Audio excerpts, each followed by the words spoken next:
evening. I need to just turn that off. Good evening. Thank you so much for joining us for OM System Week. We have had some incredible sessions already for the start of OM System Week. And there's a lot more to carry on with. I have had some amazing guests and we've presented in all different languages. Tonight we have a fantastic guest. I am so excited to bring you this guest because we're in light painting season. Light painting season is here. And what is light painting about? It's all about creativity, which I lack a little bit of. So a little bit of help for tonight's going to help me a bunch. So it's our 3rd anniversary and OM System Week is all about creativity. And for that, we have created an amazing competition. And I'm actually going to pop that in the chat because, you know, you want to be able to, oh, no, not that one. Not put that one in the chat. That's not what I want to put in the chat. Again, when I'm producing myself, I always think, hang on, what's going on there? It's that one there, Control C, and then pop in the chat. There you go, Control V. There you go. So that's the link to the trip to Japan. If you've ever thought you want to go to Japan, you can click on that link and it gives you not only all the promotions and cashbacks that are running right now, but the opportunity to go to Japan with Lisa, and it's going to be fantastic. So we're going to do a quick hello before we bring our very special guest on. Let's have a quick look through where you hail from. Let's have a quick look through. We've got France. Hello, Jacques from France. Hello, Florida. Susie Crow. Good evening, my gorgeous lady. Calgary in Canada, Staffordshire, Germany, Arizona, Fort Lauderdale, Norway. Good afternoon, or good evening, Arnstein. France, Germany, Madrid. Oh, I just absolutely love our global audience. One of the reasons we try to go at this time of the evening is to get so that you can all watch live. You can always watch it back, but I think it's much more exciting watching it live. So let me tell you how tonight is going to work. I'm going to bring on my guest in a second after a big drum roll. And this lovely guest is going to talk to you for a little while. Any questions that you want, put in the chat and we're going to go over them at the end, okay? So just no waste any more time. Hailing from the beautiful Finland is our Finnish ambassador, Hannu Huhtamo. Good evening, Hannu. Good evening. Hello, everyone. It's nice to be here. Thanks for the invite. Honestly, very, very excited. When we announced OM System Week, you know, the first 2 people I booked was you and Maria. So, you know, you nice. just happened to both be Finnish, Yes. but also very creative. And, you know, we've been doing lots of work with you for a long time, but your work inspires me. I always watch your videos thinking, how did you do that? So I'm hoping that we may get some answers. We've got some interesting, a couple of questions. This was really interesting that Phil said earlier, this is good timing for our camera club is having a light painting session tomorrow night. Looking forward for great tips and inspiration. Well, Phil, you've come to the right place. Let's hope that. Definitely. That hope awesome. Great to hear. So yeah, keep the questions in. I will keep my eyes out. I am moderating at the moment because we did have a couple of issues with Hannu's images coming over, but that's all right. We worked it out. But it does mean that Hannu has to say to me, next slide, please. So we're going to just let Hannu do his thing. So well, you can always go back, but write any hints and tips down. Get your questions in the chat. And once the presentation is finished, we'll then go back over them and then we can all have a happy old chat, okay? And I can then start the questions and we can go through them. So, Hannu, are you ready? Yes. Yay! Let's do this, shall we? And yes, definitely. Here we go. Okay. So, hi again, everyone. It's so nice to be here and great that you are here, like watching what I'm doing, and maybe I can give you some tips about like my own style and my like personal favorite techniques in light painting. Just a quick like a few words about the presentation itself. I won't be talking that much about the light painting basics, that how, like, what is light painting. I like presume that maybe you guys know it and you can Google it down if you don't have any idea what it's like all about. But it's like a long exposure photography, and what I'm doing, I'm using the long exposure time and I'm drawing with the light. That's like in my like a focus on this presentation. So, and the name Bending the Light, I think that's that describes like quite nicely the thing I'm doing, because light bends in many ways, and as I can see it, it also bends in my hands, or like on light painter's hands. You can create different kinds of shapes out of it, like different dimensions or different worlds, so you name it. So that's why I like that title actually quite a lot. It describes like pretty much what I'm doing. I'm sculpting, I'm drawing, I'm painting. That's the thing. Okay, let's get started. You can change the slide.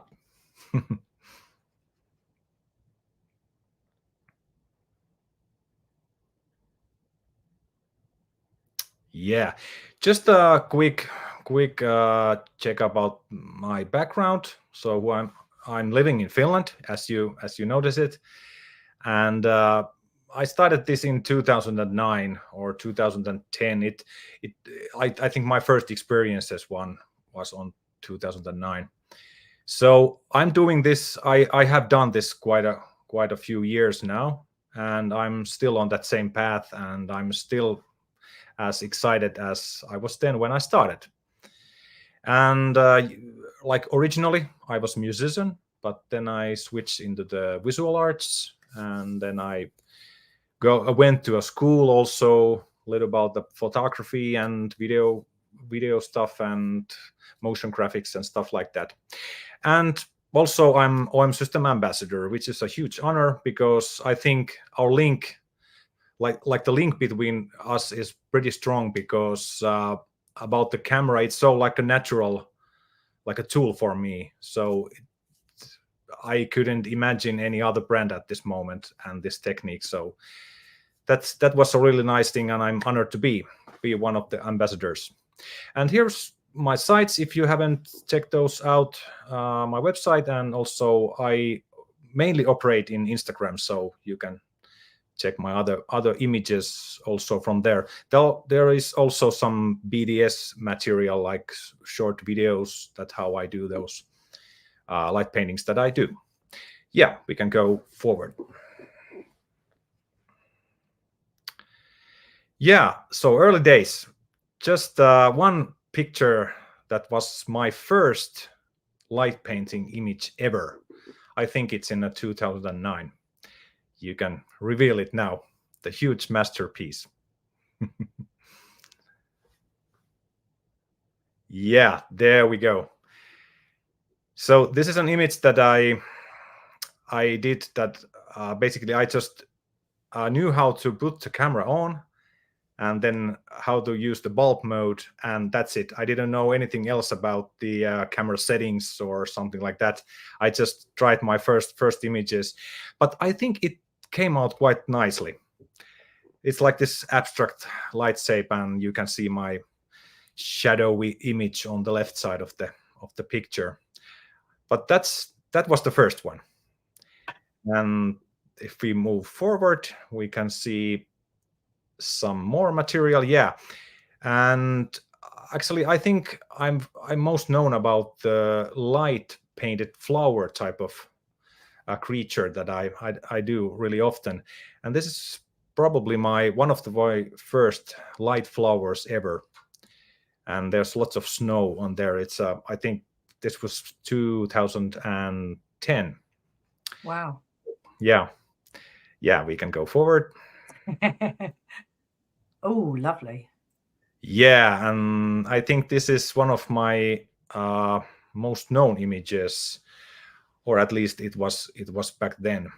I kind of like that you can use the light pollution, like the brownish light on the back. Yeah. You can, when you combine it with the different kinds of colors, like for example this pink or purple, it works quite nicely. You can do brown and yellow and pink. So that was also some kind of leap and some kind of I was looking at what kind of stuff I would be doing. I'm like searching my own style, and I think this was the one of the first shapes that that I really felt that this is mine. I can call it that I done it. But yeah, and I love the fact you've used light pollution. We always try and avoid light pollution, so you definitely that to me is like genius. Yes, with the long exposure, it's like pretty annoying.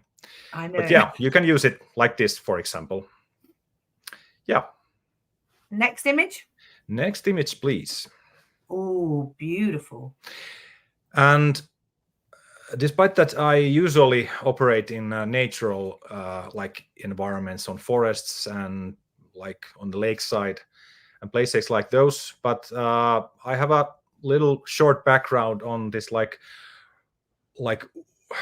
urban explore kind of a thing. That yeah, we spent quite a few nights on like this abandoned buildings and factories, and we did light paintings on that kind of locations. That was pretty fun, actually. I miss those days because it's so really hard to find nice locations, at least here in Helsinki area.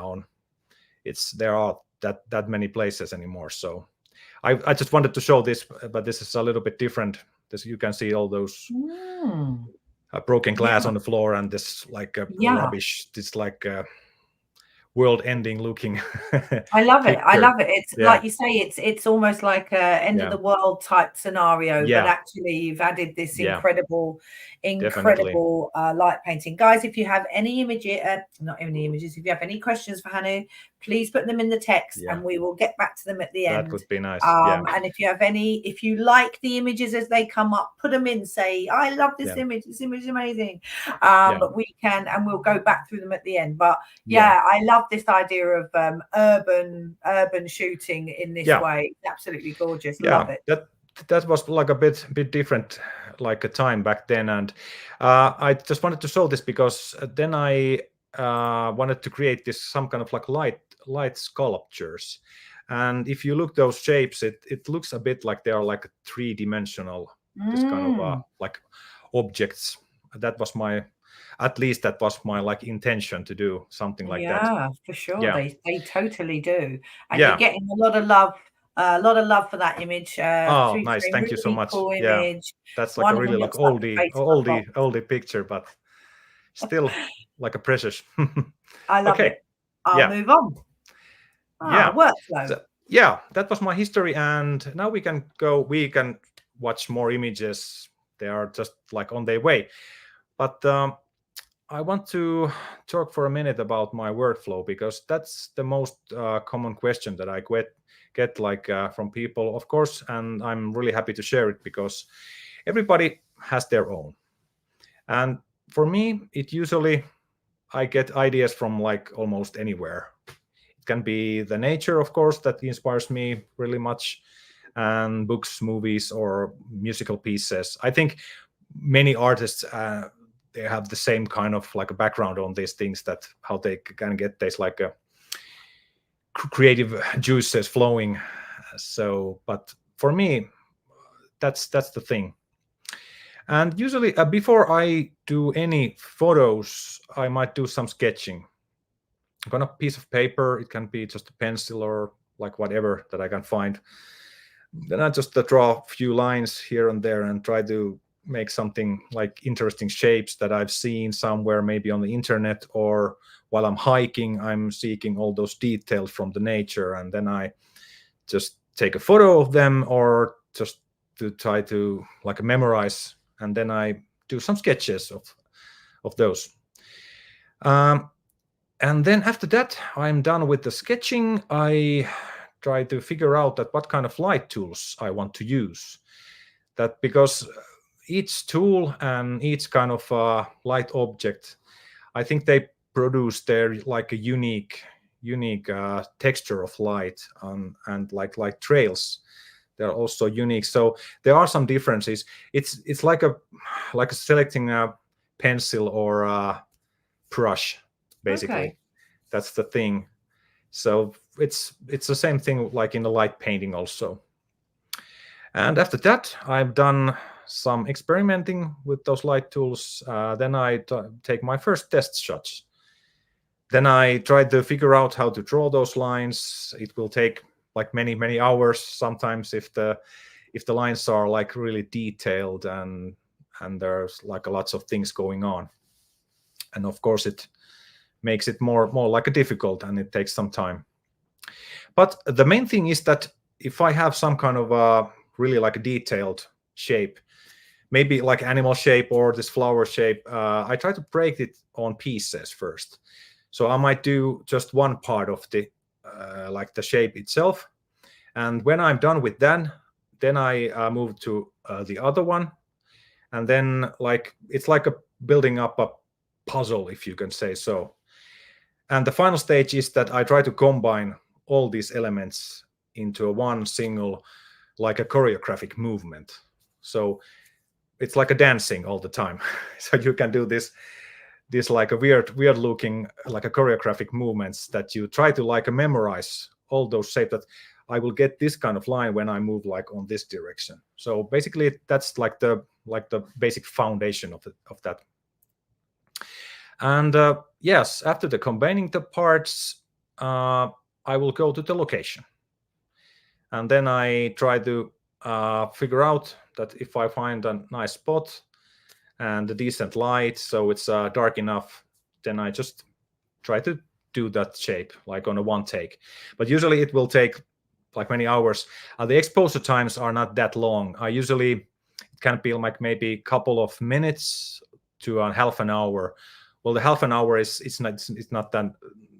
It's like a really rare case that it will take so long. But okay. But the work behind that one image might be 1 week, because Right. I have to do the sketching and the practicing part. Yeah.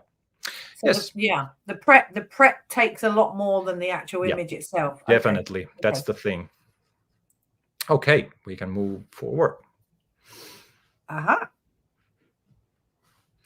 So first that we go to the images, I can show you some of my really simple line drawings that I do. I have like tons of these pieces of paper all around my house that I will just do like a random lines there, and then, hey, this looks pretty nice. Maybe I can continue on this direction. But usually it starts like this. And if you can show this another image. Yeah. Another slide. Oh, I see. And this is how it came out. So here we are in Finland, in a Finnish forest. Surprise, that's my favorite place. But it also changes a bit, of course, because it's the scale of the shape, because that's like a really small that drawing, so it might change a bit on the way, but that's quite normal, and that maybe that opens new doors also for the creations. But yeah, and the next slide, please. And here are some flower sketches, just like starting from that point. And yes, you can see I try to do each of these like line drawings like with the one line, one continuous line that like is building up to present some kind of it can be animal or some kind of flower or whatever. And you can show the result, what came out from that sketching. Yeah. Wow. Yes. And this, I wanted to keep those trees and those foreground like a little bit like on like a monochromatic. So like one color, and then we're just adding those white lines and white star spots all over the ground. Right, okay. So it might look like that. So let's go forward. Oh, again, yeah, one line. I didn't realize that. I didn't realize. Very, very important. Yeah, that's like Well, I might sometimes skip it, but usually I try to do it with the one line because it's easier to like maintain the proportions of the image and the shape itself. Because if I'm taking the pencil out of the canvas and move it like on the other part, then I might miss the spot where I was like previously, and it's really hard to continue on that same spot, the drawing. So it's easier that you have this kind of like a choreographic movement to do it. Right. So then you can easily downscale it also if you want to make it smaller or like a bigger. But I think the main thing is that I can't do like really like maybe 5 meters big. That's totally impossible for me. It's like almost like half of my size, or then it's like my size, maybe under 2 meters, like a tall. Okay. Yeah. Wow. Still quite big. Yeah, well, that's the thing. But it's kind of like easier for me to understand that I have my head in this place, and then I like remember that I put this ear on here and like etc. Yeah, we can go forward. Oh, sorry, hang on. No worries. And this is the outcome. Wow. I tried to do this kind of two foxes in the middle of the forest. And they really do look like foxes. They really do. Yeah, hopefully. But they can be dogs also. It's not that like picky on that thing. But yeah, for this I used 2 different kinds of light tools. For this little thick lines on the sides, I have this like acrylic wand that is maybe, I don't know, 30-40 centimeters long, and I use it that like alongside with my flashlight. So it draws this kind of really this like wave-like light trail. And then I have this really small light pen that I do those drawing parts. It's like a combination of those 2. But as you can see, the background can be really simple. It's like a stage, and it's really like a black stage where you go, and then you can light it like you want. Maybe you can emphasize some details out of it, or maybe choose some color to like match all those like other colors. And also I have this yellowish tone on the center, but then I used another flashlight on the sides to little bit like illuminate this kind of rim light for those trees.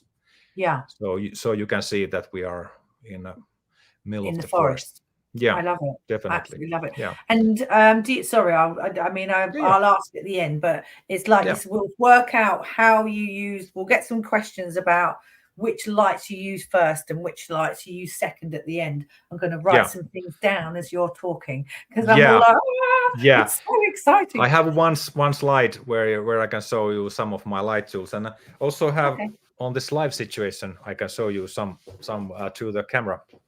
Oh, amazing. But yeah, okay. Light pens, and then those bigger ones, like this acrylic, you can say acrylic ones. Acrylic, acrylic, yeah. They're like a translucent ones. They're really, really useful, and you can change the colors. It's really, but amazing. Basically, on this point, I can show you the light pen, but you can actually use different kinds of I don't know, maybe you have this kind of light pens like on like many stores that are selling. As long as it has this small LED in front of it and some kind of switch that you can put it on and off. That's it. It doesn't have to be like a really custom-made light painting tool. You can build your own tools from LEDs, or maybe just using like a flashlight. That's it. For sure. We know some of our customers or some of our family in the chat definitely make their own. So for sure, we'll be talking about that at the end. I will move. Definitely. Shall I move on to the next image? Yeah, let's go. Oh, wow. Birds. Yeah, and I like to draw and also take photos of birds and that is actually, I have to open up this a bit, because I started with light painting and I didn't have any experience on like other type of like photography in generally. So maybe taking like shots of like animals or people or portraits. I didn't do that at all, like in the beginning. But through light painting, I started also taking pictures of birds and like other animals. I upgraded my gear to match those needs. And so pretty much it like a build it up on like this way. So, but yeah, it's like inspiring. I think I can get I will be like inspired of those basic bird shots that I take. Then I can see all those shapes of those wings and all those details, and then I try to draw them down and maybe learn something of. And it's like pretty useful. I love that idea. Yeah, we can go forward, see the result.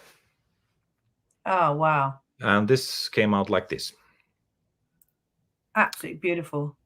And the same thing, I have the wand that I do those thicker lines, and then I change to the light pen. And the thing is that I have to mark the ending spot. If I start with the wand and I stop it here, then I have to mark it for a second with my other hand. Then I take the light pen and I continue the drawing on that same spot. Oh, clever. Very clever. That's the only thing to do when you are like in the middle of dark forest, you can't see anything. And well, we can talk about more about the live composite, that how it helps you to see the drawing like in a real time. But in reality, I don't have the time and I can't focus on watching the screen at the same time. I have to give my all my like energy and focus on the drawing part. So I have to like memorize it. Yeah, you have to concentrate. Use my like muscle memory. Yeah, but knowing the camera is doing what it should do. Is you're leaving your trust that that's happening and that's fine, and you can just get on with being amazing and dancing in the dark. Yeah, that's the thing, because and in some trips that I go to the forest and I just try to nail some shot, but it just won't go like as planned. But that's quite okay, because I like the idea that I'm just going there. I spend my time of my own. I will be there like lost there in maybe a few hours just doing that. It's kind of like a meditation also at the same time. So you don't have to have that like a wow effect on that like a results, but you can enjoy just the moment itself. I love that. Yeah. Absolutely love that. Wow. Let's go forward. So many great images. Oh, tools. So about the tools, as I showed there on the bottom of the image, there is the light pen that I showed you. But then one of my favorites, or maybe my all-time favorite, it would be the optical fiber. As you can see it, there's this kind of whip looking. Okay, and this is the long. Oh, okay. Yeah, I'm going to put you on full. And I'm using different kinds of flashlights, usually really powerful, like you can say tactical flashlights. It's maybe they have some 2000 lumens. That would be nice, because you can lose that power when you are putting this on, this like a fiber. At the end of the fiber, it's always really bright, but you have to cover it with some kind of cap, because otherwise it will like ruin the image. It will blow out completely. But with this kind of tool, you should have really like a powerful flashlight, because the light is coming like on the sides of this whip, so it can lose like quite a lot of that brightness on the way. Okay. But yes, optical fiber, and originally I used electroluminescent wire. It's called L wire. That's the thing. It's really good, but it's really dim also. So that's the reason why I changed it to the optical fiber. Okay. And then we have a selection of different kinds of really weird looking stuff on the table. There is this kind of whips that have this like aluminum foil on it, and some pieces of like a Christmas decoration. But you can use those for light painting also, because I think the best tools for me are the most simplest ones. I do have some like a custom-made programmable LED stuff, and I use them, but for some reason, I don't know why, I like the simpler, because they are so like reliable and so easy to use when you are doing your stuff. So basically, you don't have to buy like really expensive stuff to make these light paintings. You can start with a couple of euros or a couple of pounds, so that you have like flashlights and you can put this stuff in front of them. This kind of caps that have these tips, all kind of tips that you can draw or paint things up. Okay, but this picture is also a bridge to the another images I prepared for you guys. Well, yeah, let's take this one first. Okay. Okay, about the technique itself. I try to keep this really short and hopefully understandable, but I use my body symmetry because it helps me to like navigate in the darkness. Because if I choose a spot where I'm standing, I try to maintain that same spot all the time. I might do some stretches on the left or on the right side and draw something there, but I always return to the center of the image, because that helps me to understand that where I was like previously, or Right. the spot that where I started. If I start in front of me, I can put my hand in like in front of me there, and then I just like memorize that, okay, I started this line from here. Then I can go a little bit over there, and then I come back and I can start all over again from that same spot. I don't know, for me that helps to keep the proportions and keep the shape so it won't just like fall off. And like the memory of where you need to start and where you need to finish. Yeah. And yeah, I mean, that's it's, I mean, now when I think about it, it sounds really obvious, but obviously it's really simple way to do it, but for me it's like a really important part of the drawing process. Absolutely. So yeah, you're absolutely right. I've been out and I've done all sorts, and I'm like, oh, where was I? But that's the thing, when you usually use the or you like lose the center point, and that's it. Okay. But then I just choose some random objects that I might find. It can be maybe tree branches or some sticks or whatever I can find from that location, and I try to look that, okay, I was drawing on that part over there where I saw that branch, and then I go on the other side, and then I return again on that same spot. It's just like I have just improvised and learned this just by doing. I don't have any specific like taught methods that you could do, but for me this helps to keep the drawing part in pieces. Yeah, sort of measured in at least even, and I completely understand that, and a really, really good tip. You know, to get started in that respect. I love it. Next slide. Definitely. Yeah, please. Oh, live composite, my favorite. Yeah. Just a few words about the camera. I'm using the OM1 Mark II at the moment, but basically you have live composite on other models as well. So as long as you have that feature, you're good to go.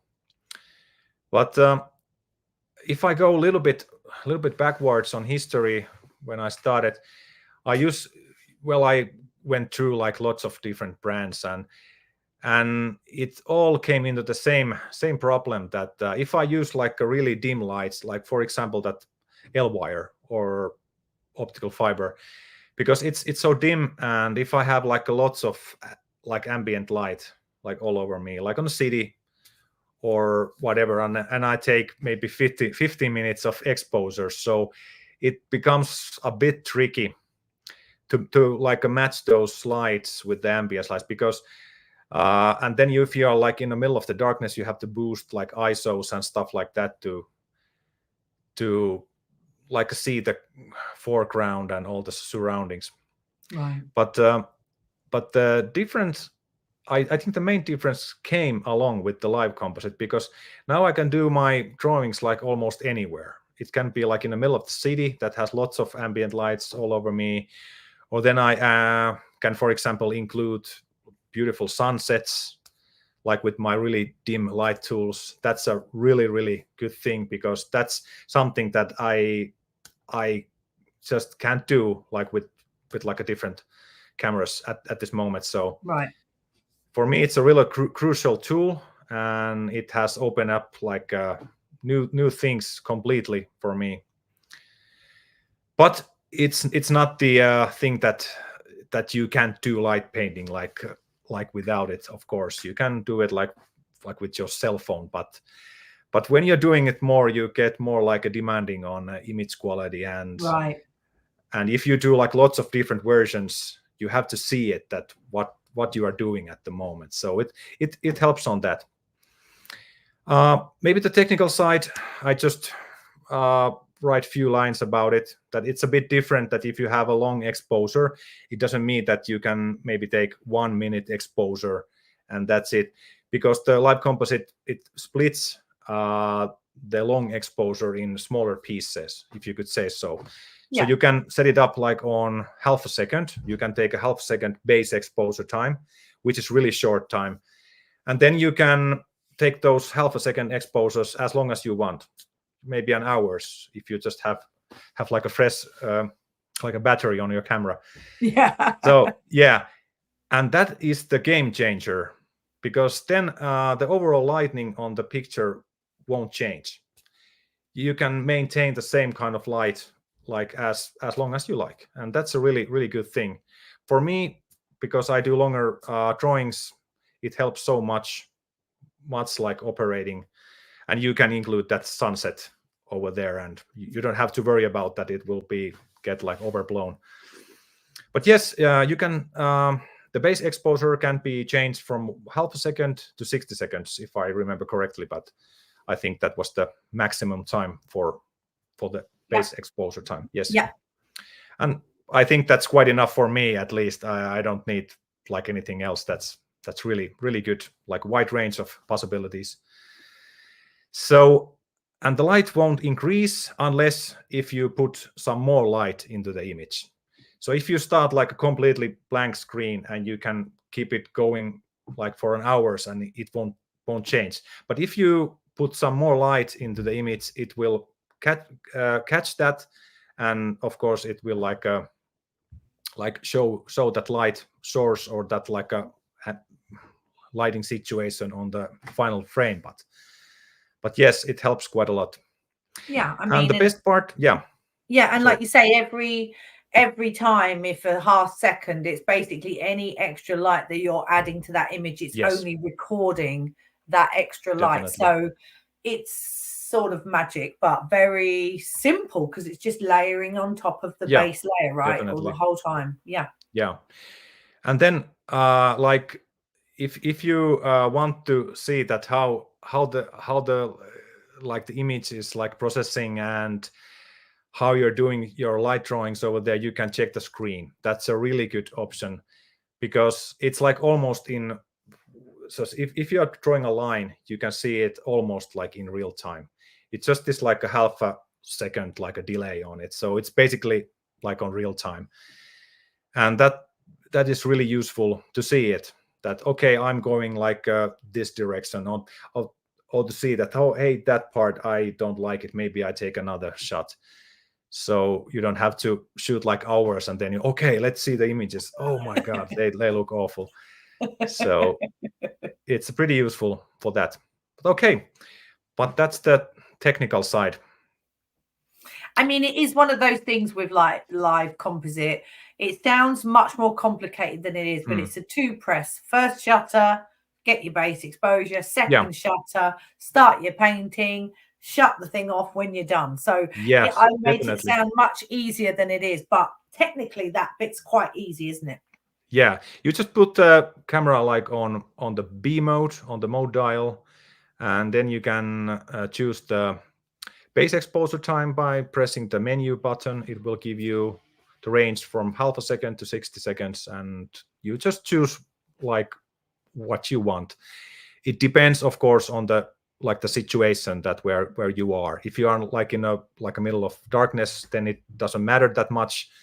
But like on city areas or somewhere that you have really bright lights, you can like a play around with the base exposure time to get the perfect amount of light.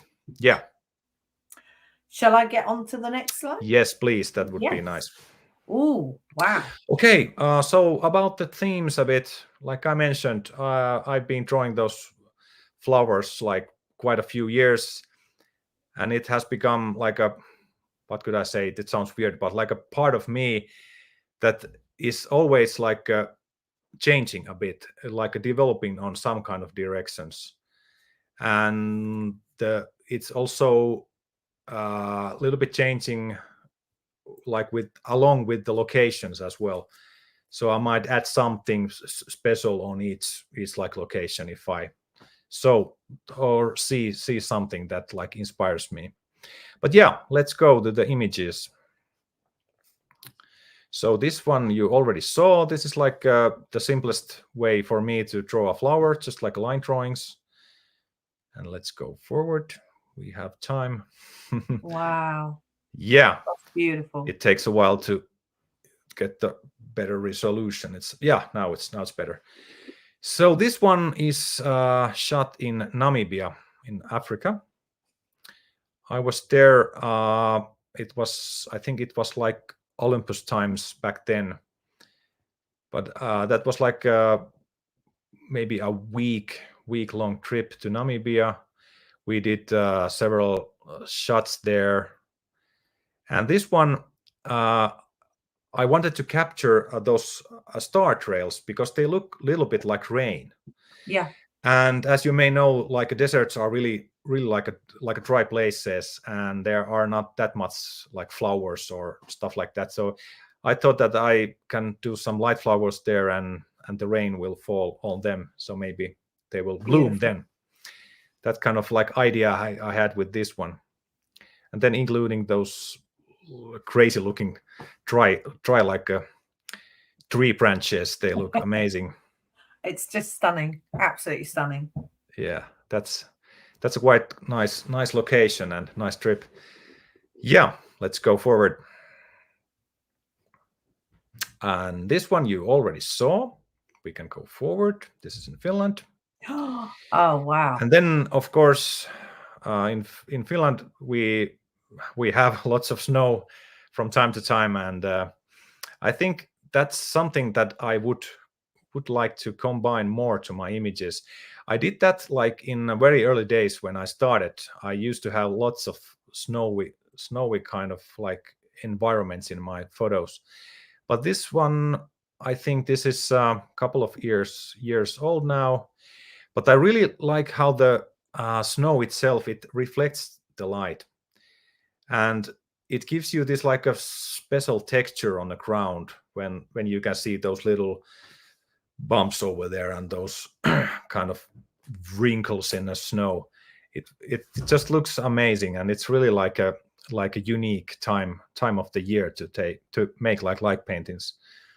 So it's just beautiful. I mean, when I look at this image, it's obviously I know it's light painting, but there's like a certain realism about this. Like you could be like walking through the forest and there are these bio, luminescent flowers, and they look real. They look like they should be there. And like you say, the pink light that's reflect. Oh, it's just absolutely beautiful. Beautiful. Yeah, it's actually good that you mentioned this like a lighting situation, because usually I try to be quite like a minimalistic with the overall like ambience light, or how I like lit up the foreground or the surroundings, because I try to create a certain kind of like an illusion that all the light comes from the center of the image or center of that flower shape. So it will like illuminate the whole scene. But it's a bit like well, how could I say, like roughly it's set up. It's just have to put my flashlight on a certain spot and then try to move it a bit like this and light up the surroundings over there. But yeah, it creates that kind of like a small illusion quite easily. Beautiful, absolutely beautiful. Yeah. Wow. Let's go I could forward. look at that image all night. Yeah. Thank you so much. Shall I go to the next one? Yeah, please. Oh, wow. Oh, Yeah. gorgeous.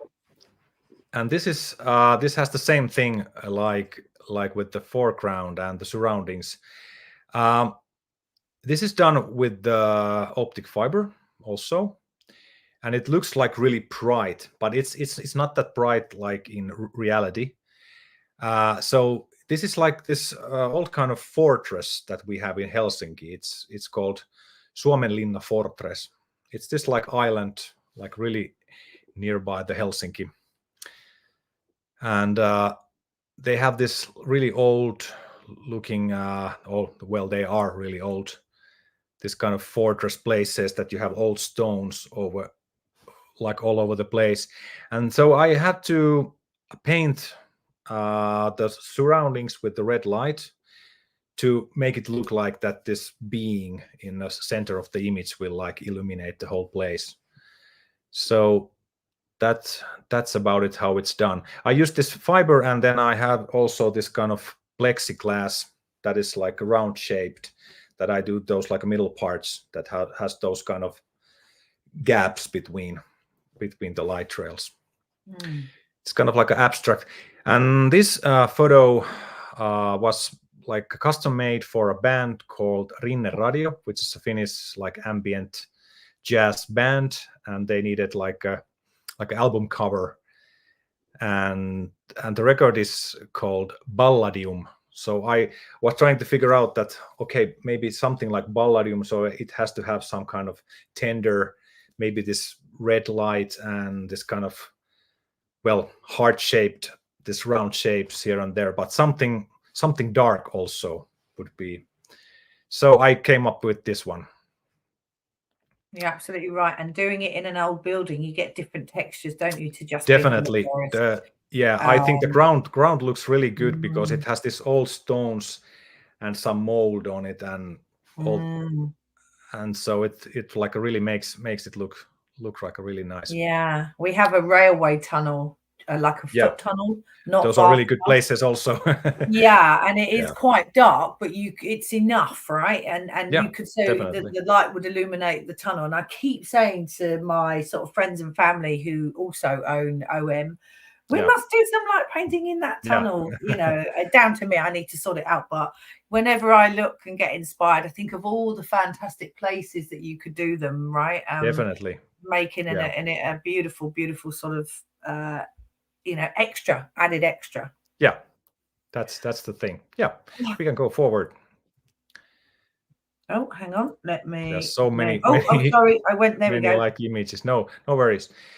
Okay, and well, another like a favorite location usually is like the seaside or the shoreline.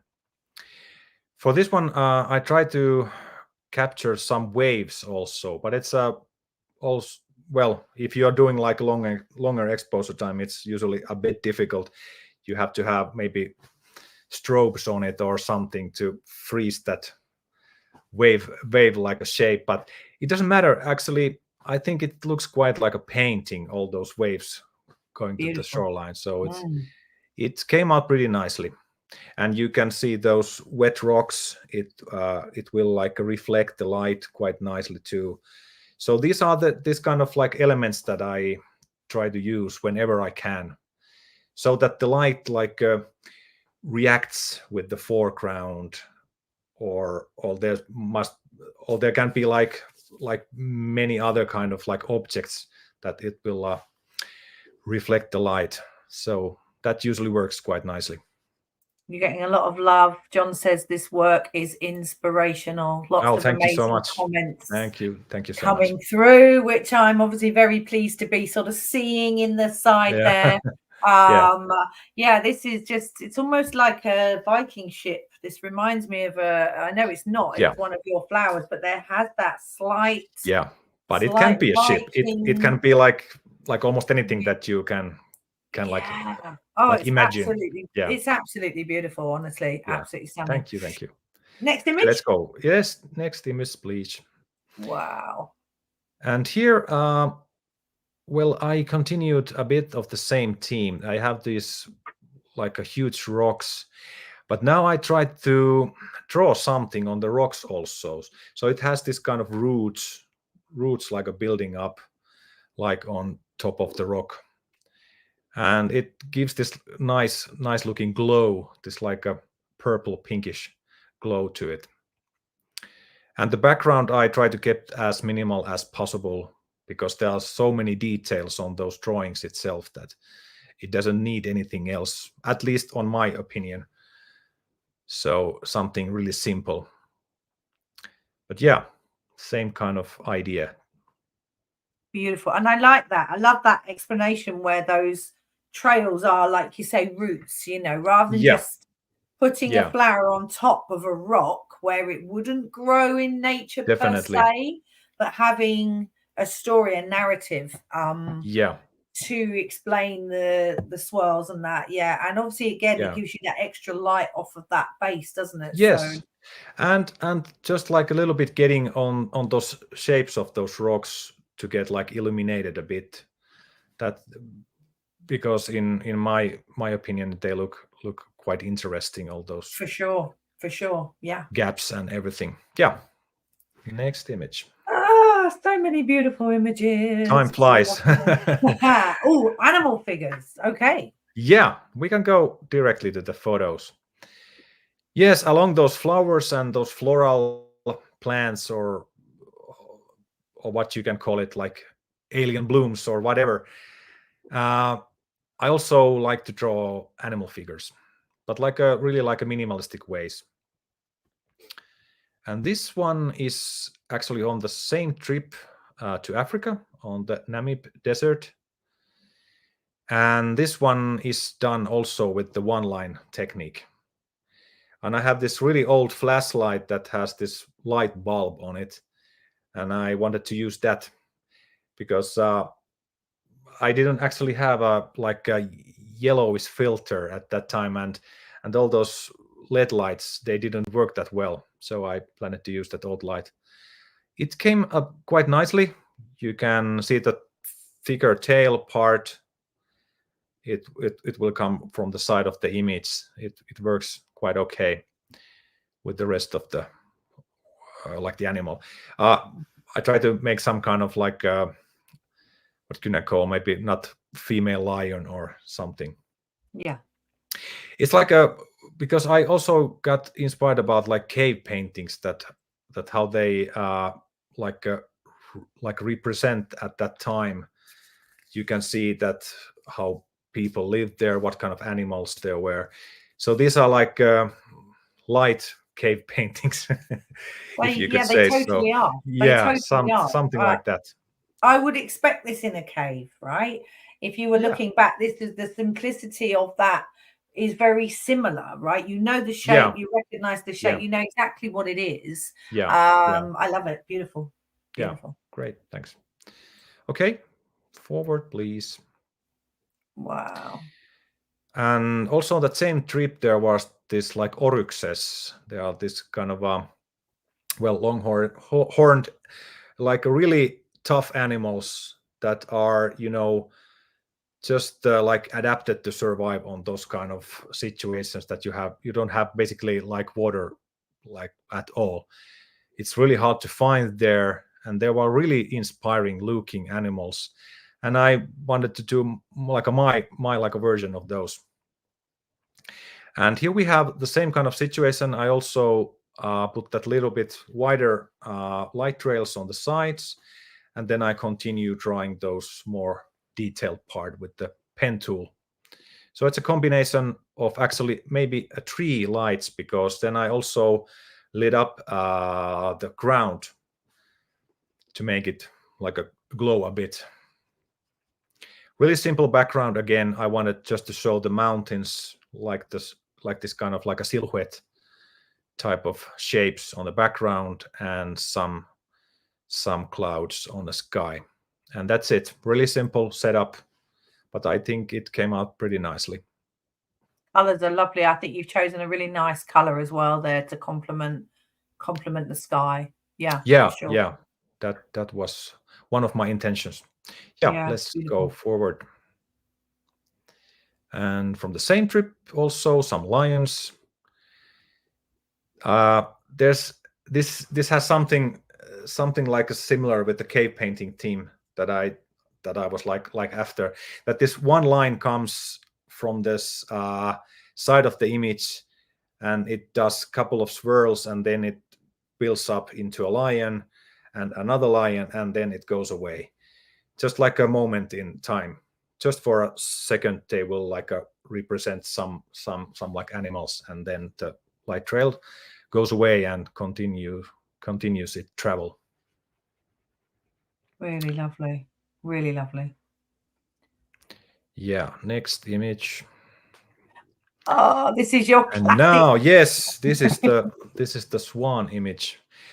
And as I was talking about, like including the sunsets or the final glows of the evenings to the sky, and this is something that you really can't do that easily on like without using the live composite feature, because you can lock that like a kind of like a lighting situation where it is, and then you have the time to make those swans like with the different kinds of light tools.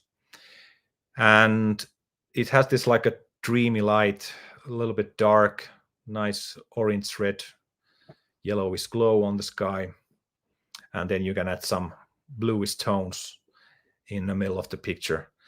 And there is also this BTS video, but I didn't put it here because I don't know how how this like a presentation can handle the videos. But yeah, you can I'll pop the link in at some point when we're doing some questions and that. I'll go in. Definitely. And they are on our OM System YouTube page. There's a couple of behind the scenes. Definitely. Most exciting. I remember watching it for the first time and was like, what? You know, because I do orbs and I do the boring stuff. But when I first saw your swan and the behind the scenes, I was like, what? It was just incredible. So yeah, I will put the link up, guys, for you, when we sort of have a breather, and so you can go back and have a look at that. And it was like I have to mention quickly that I have to give a huge love and thanks to my wife, because she had this opportunity to like capture it with her phone, because like without the video it's really hard to explain to people that how it's done. And she took the video and I attached the video along with the image, and this image went quite nicely viral. I was on Finnish news, maybe three different news channels. They did like an insert of it, and then some Japanese TV channel also was interested about it. So, and I think the main key was the BTS video. So people, when you are doing light paintings or whatever stuff, capture that on also in video, because it's really important these days, because you can easily lost or this type of like art get easily lost to like Photoshop stuff, which is quite nice, of course, and it's a whole different section and whole type of art itself. And also this like AI type of like images, because usually people say that okay, it's just done with the AI and that's it. But when you have this kind of, well, how you could call it, maybe a proof that no, I really did this, and it's fascinating always to see that how like artist creates his pieces or whatever. So it's like a really important factor these days. Right. Yes, very much, because you know, sometimes I think people would consider this too difficult to attempt. They'd be like, what? You know, if you're not artistic or you're not creative, but you don't have to do it with so much detail. You could just do a simple shape and then add it on, right? So you have to start somewhere, right? Yeah, of course. Yeah, we can move forward. Next image. I'm going to mute myself so I can then add in the tab for YouTube. So you carry on while I mute myself. Yeah. Okay, and this was the image that we already have, actually. Okay, let's move on. Nice. And the same themed This was done before the Christmas. And here I had this idea that we have this huge piles of snow. It's like maybe 1.5 meter of snow in front of the image. And I light painted to red. And then I tried to figure out, I noticed this nice looking stone. And I just wanted to light paint it like with the different color and maybe add something in front of it. Just like a really simple idea, a really simple, not that special background at all. But with the light, you can create like different kinds of scenes or stages for your light paintings, and that's really good idea.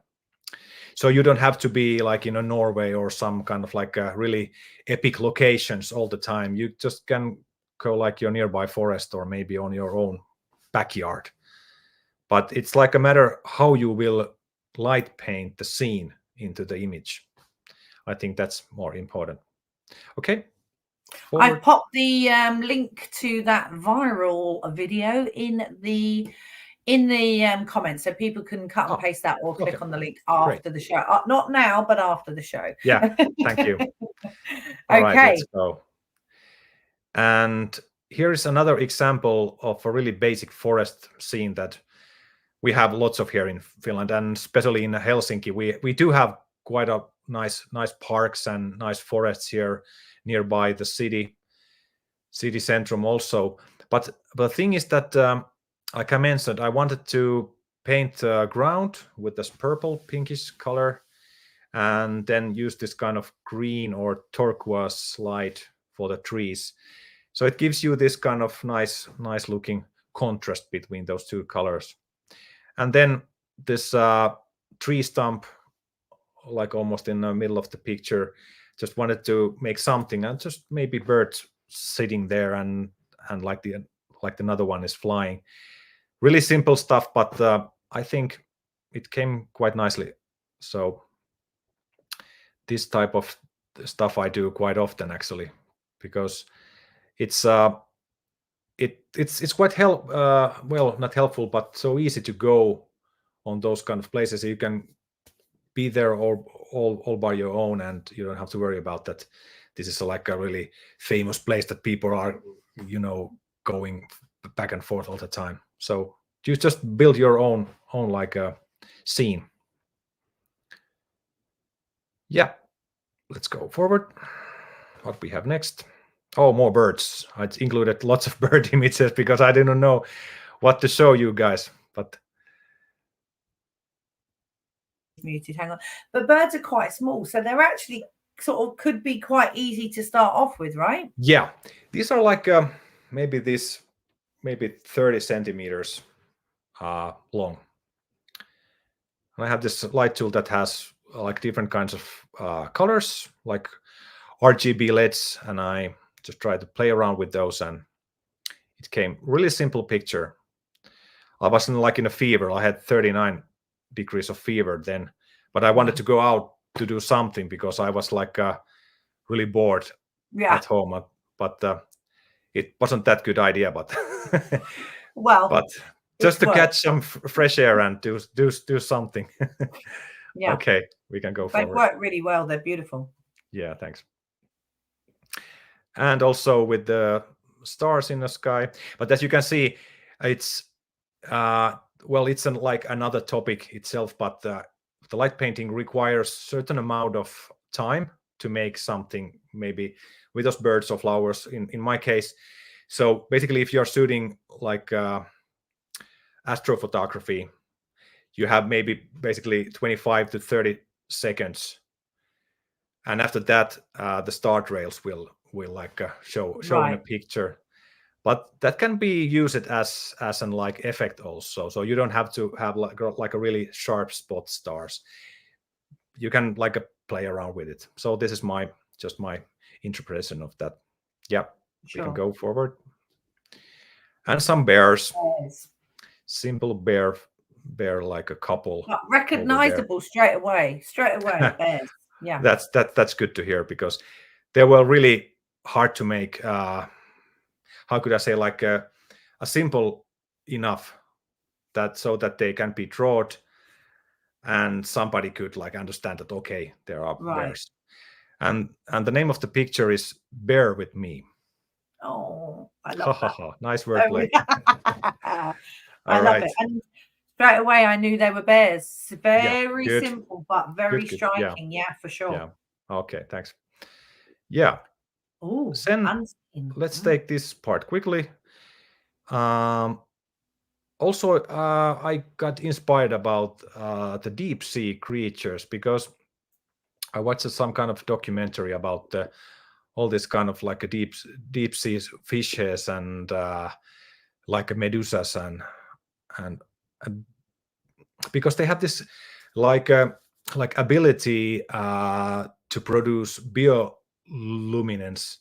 So and they looked a bit similar than some of my shapes, and so I just gave it a try to that what kind of shapes that I could create with my tools, and they came up with like this. If you can show the first picture. Oh my gosh, that's absolutely they don't like represent any like specific species, but they have some like elements and shapes that I got really like inspired of. Wow. I think as well, you know, when you watch these deep sea creature programs, Yeah, definitely. they have this flow and this weirdness to them, and of course we never get to see them with the human eye, right? Yeah, everything that's on land can be pretty much sort of copied, but deep sea, you have got that sort of myth and stories from back in the old of, you know, sea creatures, and you can actually explore a little bit more without being so realistic, right? Yeah, definitely. As I like mentioned, I just got like inspired and I did my like own versions of what I have like inside my head. Yeah. So I love it. Linda came out like this. Linda is with me. Linda says, wow, the sea creature Linda. is out of this world. Thank you so much. We got some amazing. Let's go forward. Lost for words, just amazing. So you've got a lot of love for that picture. Let's look. Thanks. Oh, wow. Here we go, guys. Yeah, this is more a bit known, more known like a shape. So it was pretty difficult to make the head part of it because well, as you can see, I used the optic fiber here, but it has to be something a bit symmetrical on both sides, and it was surprisingly difficult to do it. But well, I did a couple of versions of this, but then this one came out quite nicely. And I also wanted to add something for the background, those kind of light spots here and there. Maybe they represent something that floats in a sea. I don't know, some like planktons or like something similar, like microorganisms. Yeah. So get this kind of like scene for this. Yeah. And we can go forward. Beautiful. Wow. This looks like a bit like a shrimp or something. Gosh, it's so beautiful. It's stunning. And the one mention about the eye looking part of this. It was done with this kind of really cheap Christmas decoration ball that looks like a snowball. But when you put a light inside of it, it gives you this nice texture around it, this kind of small sparkles here and there. And the rings are from this like a flower vase that you have. And I put it like in front of the camera, and then I lit up the ball inside the the flower vase, and we get those rings around the eye. And that's sort of the starting point on that one. Yeah. And this series is mainly done like indoors because I have to change all those light tools all the time. So if I'm like in the middle of the forest, I get lost easily. So it was really, it was so much easier to do it inside. But I have one example that is done outdoors also. But yeah, this kind of series, you can go forward. And this kind of creatures, you can see those, what could I say, those lines hanging on the like a bottom of the creature. Yeah. That is something that you can put on a Christmas tree. And I just like illuminated a bit and put it in under that creature. Wow, they're absolutely beautiful. It's just, your imagination is just incredible. Yeah, the sea is incredible. It inspires so much. I'm not like I don't know that much about those like animals, but I got really inspired. Yeah, we can go forward. Wow. And this kind of shape, and this shape actually leads into another shape that I did. You saw that red shape like previously that I did. The album cover, yeah. Yeah, the album cover. So it's made out of this kind of technique. Stunning. Yeah, the last one of the series, and I wanted to try that how it's like to be draw these things like outside. So I just found like a random spot that has this tree, and let's make this creature floating in a darkness. In the woods. Yeah. Oh, I love it. Okay, shall I move on? Yeah. And just a few examples that now that you have seen my work, that I use quite a lot of these flowers and all kinds of organic creatures. But I also, from time to time, I do this commercial projects also with the different kinds of brands. And I chose this brand car manufacturer Honda because they contacted me that could I do something for them with the light painting technique. So I practiced and created this kind of series of their car models. The problem was that I didn't have any cars here that I can use them like a life-size model. So I have to make sketches and try to figure out how to draw a car with a few simple lines, because cars have so much details that for me it's totally impossible to draw like a decent car with all those details. So I came up this idea to do this like a really minimalistic light strokes, maybe this kind of like a high key looking lighting that you have like in top of the car if you put one like a big light. So I created this kind of series, and I had different locations. This is of course like in a city area. We can go forward. And this is in a forest. Some of their sub models, SUVs, how you call it? Ah, sure. Yeah. And the third one also in a city. So different kinds of I have this really short light wand, and I change the colors of it, and then I draw those backlights with the light pen. So pretty simple tools, but lots of takes, if I could say so. Beautiful. Yeah. So then we can quickly go through the portraits. I also do portraits. I have done those with the light painting techniques. I just picked a few for you guys to see that what kind of stuff. These are all commissioned work that this is a female artist that contacted me, and she wanted to do like a promo pics for herself, and we came up this kind of a light sorceress idea. Love it. Yeah, and then we have a circus, and I did their promo shot for one play they had. This circus company is named what's called a race horse company. Okay. So obviously they have this horse team there, so I have to draw a horse. But it says exactly what it is. It's incredible. Yeah, absolutely incredible. And this play is like focused on kids, so we wanted to create something like playful and this kind of lots of swirly shapes over there, and yeah, it came quite nicely.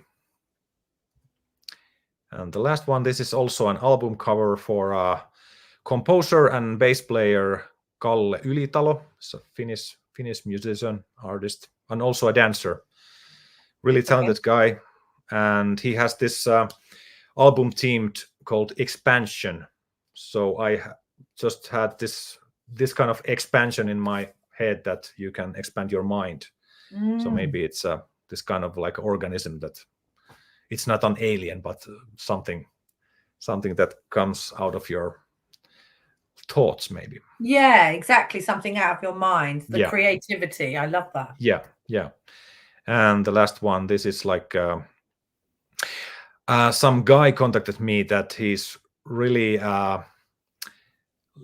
in love with one girl, and he wanted to give her a portrait as a present. So we went into my studio and we did a couple of shots there, and here is one of the such. Really basic stuff here and there. Add some shapes here and there, and try to keep it as simple as possible. And the model itself, she is lit just with a normal flashlight, so there is no strobes on it. And this is good practice doing it in the studio, isn't it? Because you can get those strokes right with perfectly clean backgrounds and things like that. Yeah, that's the thing. Wow. And the last part, I mentioned the album covers. I just picked three different kinds of bands and music styles. There's this kind of surf band, Holly Bears. Well, we have to add some kind of wave themes and some 60s type of colors and shapes, this kind of wave vortex, and then I just drew this surfer there. And the Rinne Radio, you saw that cover already, and also a gospel band. They wanted this kind of a light painted flame that's looking like a bit like an abstract sculpture. So I came up with this kind of a shape. But yeah, wow. You can do, the point to show you guys this is that alongside you can make this like a, if you want, you can go commercial direction, or then you can just focus on the landscape photography and add bits and pieces there. So there are not that much like limitations, and I try to keep my mind open for all different sectors, and maybe if I can offer something special, because nowadays, yeah, as said, you can get so much photos done so easily. Yeah. Amazing artistic creations can be done like in different techniques, but I think the light painting techniques, it has something really original, yeah, and something like profound. I don't know how to describe it, but because everything you create yourself, and all these light streaks and shapes are happening in real. Yeah. So I love it. I think that's the philosophy for me, at least, to do this. So that was your last image? That was my last image. Maybe we have a couple of minutes for the questions also. Sorry, right. This was really long presentation. You've had a lot of questions coming in. There are some duplicates, which of course I will sort of scoot over. All right. Just to let you know, guys, I am going to do a poll. The poll is I've got to remember what the poll is. Are you, oh no, that's not the poll. I've forgotten how to do it again. My bosses will kill me. Let's go back to that in a second. You press that button, you start a poll, and the poll is, are you OM system, yes or no? Yes or no? And there you go. 1 hour ago, we've already got 92% of us are OM system users, and 8% of us are non-OM system users. So welcome to the non-OM users as well. Yes, that's always very interesting. I am going to take that off, and I'm going to go back to the top now. It may be that we won't be able to answer all the questions. I don't want you here till 10 o'clock at night. Don't forget that Finland is 2 hours in front of us now. So it's now getting late there. So Janny already says, can you show us your light tools? We've done that. Barry asked, do you use live composite? We've already answered that. The answer is yes. Yep. Let me just keep ones we've talked about. This is an interesting one. Just quickly go over. Yeah. Do you just have to remember the choreography, or and you do, because you said you don't like to look at the image because it puts you off forgetting where you are. So you just get on with the choreography and hope that that's come right at the end. Yeah, that's basically the thing. I try to focus on the choreography and all those movements, and then I look afterwards at how it looks. And if I'm fine with it, then it's okay, a thumbs up. But then I also do like a couple of versions. Just maybe if I change my mind, okay, I don't like that part, maybe I have this kind of option for it. So yes, I try to memorize it, and that's usually the best thing for me. Perfect. Okay, so Jean-Francois, about the whips, it seems you're using different lengths, or do you change the lengths while painting? How do you do it? Really good question. I do have different lengths. I might change it. I have this maybe 60 or 70 centimeters long whip that I use quite often. I might lengthen it a bit. I put some parts inside my hand, or then if I have sleeve, I put it into the sleeve also. So that's the most like a quickest way to change it. But then also if I have like a really short, then I have to change it, because otherwise it won't work. Okay. But yeah, good question. I do change the length. I have a question. On some of the images, it shows like vertical stripes almost, and those stripes are perfectly distanced. Is that the light flashing on and off? That is good question. Okay. That is produced by the flashlight. Flashing. It has this kind of mode. Yeah. This like a strobe mode. I think usually most of the flashlights these days have this kind of feature. So yeah, so as you move, use it like this. Yeah. Right, and as you move, it strobes on, off, on, off, on, off. Yeah. Because I think a lot of people would think, what you do, another line and another line, and but it is the strobe effect, right? Yeah, but in some cases I do it like manually. I just like put it this like my thumb on work, and I do it like this, because then I can control how wide are the gaps. So I might do it both ways. Have you ever thought of making your own light tools and selling them? I have thought. Actually, I have like a plan in my head to make a perfect light tool, but I don't know. I do have some friends that are really good, like with the electronics, and maybe someday. I have my own collections of Hannu's light tools. I just love. You've got a perfect name as well. The name would perfectly sell the product, right? Huhtamo light tool. I find it really clumsy name for a product, but thank you anyway. Good question from somebody whose name I can't pronounce. Apologize. Very, very interesting. Some things I would like to ask. Do you have to wear black? Yeah. Good thing. And do you also have a hat and long sleeves and gloves? Yeah. Yes, that is actually the most. Well, one of the most important parts is that how you put your clothes, or what color. Always black or dark colors, because otherwise it might like reflect the light of your lamps and everything. And in some cases, I use ND filters. I have this like a variable ND filter. In some cases, if I have to like match two completely different kinds of light tools, that I have really bright one and then really dim one. So in such cases, I might change the ND value a bit. It helps quite a lot. Yeah. Oh, in between, as the second exposure is going, you might.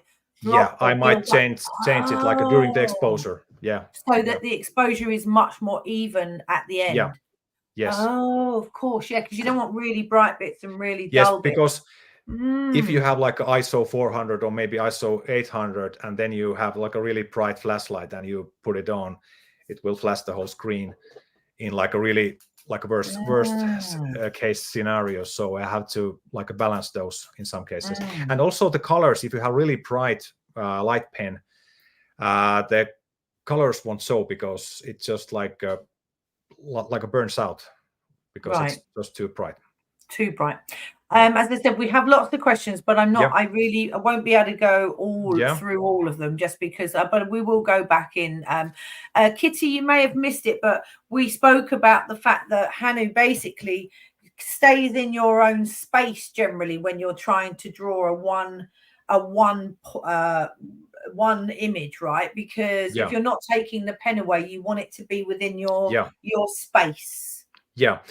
Well, I prefer using, well, not super wide lenses. In some cases, yes, I like the super wide effect, but I use mainly the 12 to 40 millimeter zoom. That's really good. It's like a Swiss Army knife. And I stand, if you are asking about the distance with the camera, then I might have maybe 2 meters away from the camera.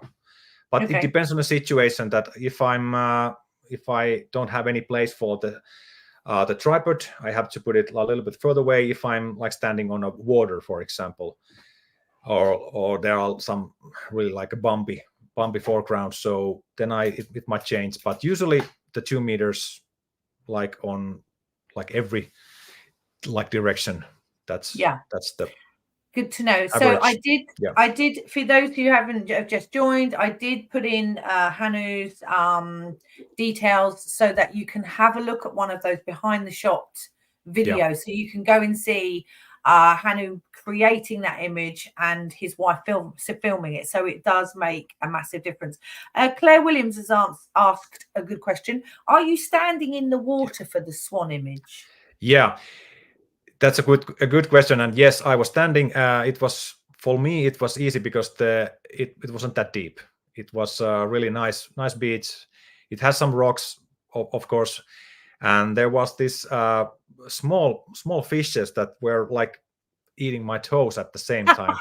It was really weird feeling. And then we have also these mosquitoes at summertime. Tons of mosquitoes and small fishes. It was like whole body experience to do that image. So are you waiting for the water to still before you start? Because obviously otherwise you'll have like ripples of water. Yeah. Well, sometime, but usually because if you are using longer exposures, the movement doesn't show because it will get like really silky, if you could say so, because you get easily so many seconds or so many minutes that the waves go back and forth so many times, so you won't be able to see those rings or like anything. Yeah. So a couple of things. This person asks, when you start the line drawing using light tools, do you have a projection in front of you? But you do not, because that will mean that it adds light into the image. If you have any lit phone or screen, you're going to add extra light in, right? Yeah, I get this question quite a lot, and that's a really good question. And it could be done in some cases. I could put like a external TV or some kind of like a bigger, like a screen that I could look. But like I mentioned, it's impossible to focus on a drawing if I'm just looking on the screen and trying to do it like this.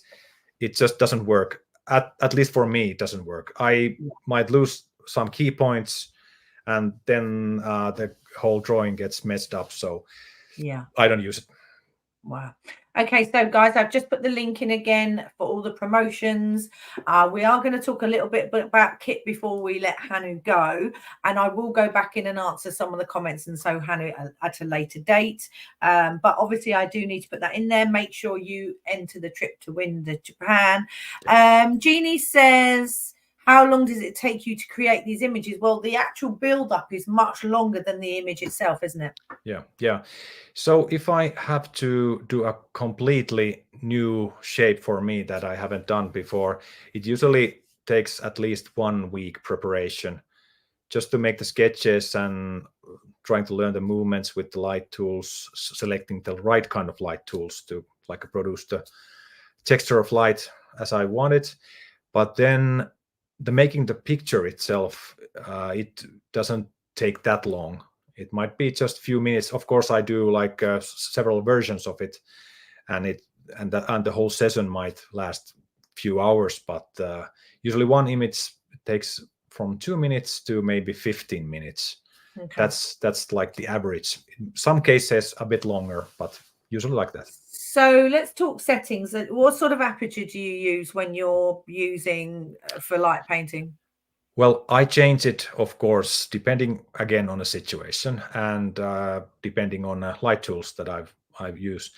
For the brighter, well, the pens usually are a bit brighter because they are made out of LEDs.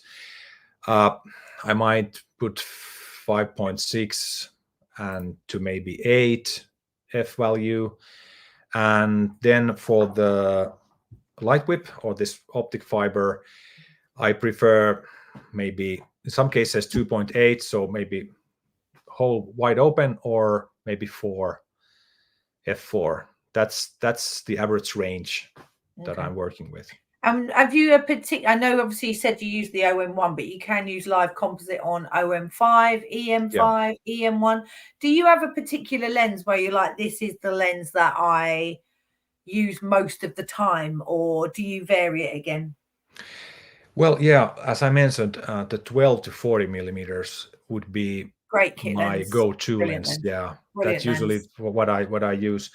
But now I have a small project, and I was using the 7 to 14 millimeter wide Lovely. angle, and that opens a bit new doors and new perspectives to the image, that I can use those like a deep lines, those like a leading lines that kind of lens like a produce.